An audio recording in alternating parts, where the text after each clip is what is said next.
Parenting any child can be a physically and emotionally challenging task. And this is particularly for the case of parents of children who are with developmental needs. Parents represent a major factor in the child's development. So as parents, what we say, what we do have a very big impact upon the child's development. In my years of working with parents of children with developmental needs, I find that many parents are very willing to dive in to support their children. Really, it is important to first take care of themselves so that they have the capacity and so that they have the resources to support their child. What we know from research is that parents who are very preoccupied with their worries will find it harder to be responsive to their child and to also be able to engage in positive interactions with them. We all experience emotional distress differently. Parents of children with developmental needs, it is normal to experience some degree of that. Feelings like anxiety, anger, depression, it becomes of concern when the feelings start to affect our daily lives or in terms of our interactions with our children. We can also experience distress physically. It can come in the form of us falling ill more frequently. It might come in the form of us experiencing abdominal symptoms. It can also take the form of us losing our appetite or eating a lot more, also our sleep patterns. The third way emotional distress affects us is in terms of our behavior. This takes the form of us getting more angry or frustrated more frequently. It can also take the form of us not being able to finish the task that we're supposed to do. So if I find that I'm not able to prepare a meal because I'm feeling too stressed. So these are signs of emotional distress.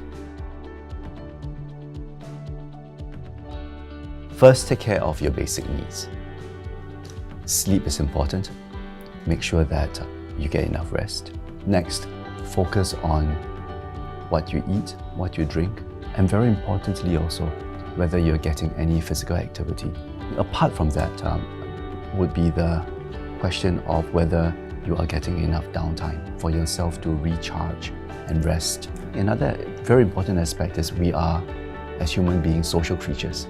Take the time also to interact, particularly with family members who are close to us and also friends. When we have people around us, then we can feel more supported when things could be tough for us as parents.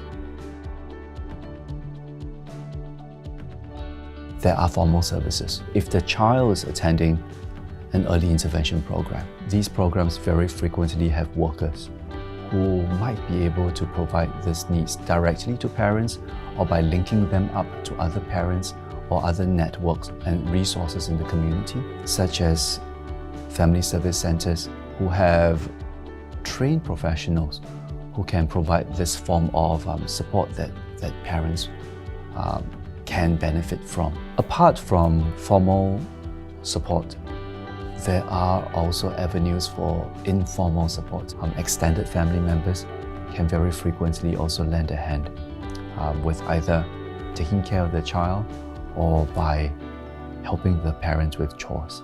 Finally, I think there are support groups which I really would encourage you to be looking out for. The support groups sometimes meet physically, sometimes they may meet virtually, internet-based, or even WhatsApp-based. They provide information. The parents in the support group also sometimes talk about how they are experiencing the situation, and it's always nice to hear different ideas.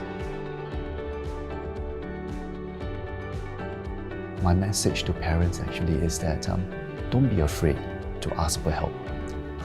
We all live in communities, and very frequently there is someone out there, and this extends beyond the family, who are willing to help. So don't be afraid.